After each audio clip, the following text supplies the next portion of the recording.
Now if you use Verba AI chatbots, you must have received this in your DMs. It says security alert, Verba breach. What should you do next? Go to Discord portal, log in with the same Discord account that you used to create this chatbot. Now select the bot.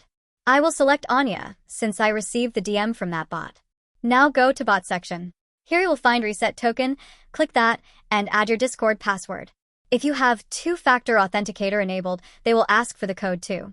So this is done. Now you need to copy this new token code.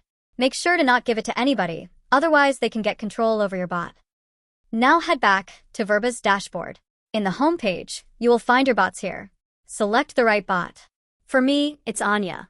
Once you are here, click Discord's configure and make sure it's disconnected. If you are using the bot in other social media mentioned here, just click that.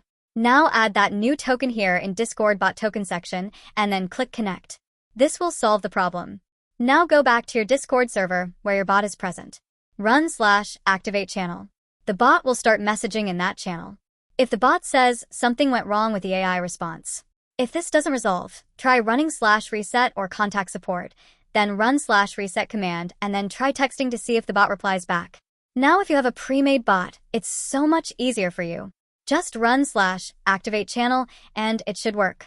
You don't need to go through the reset token headache here. Now you must be having so many questions like, Pixie, why did we receive this DM? Or, are our personal info safe? Or, is Verba AI safe to use? In all honesty, I thought exactly the same, and even though the owner of Verba roughly explained about what happened, I think it's best you guys join Verba's official server and ask them yourselves.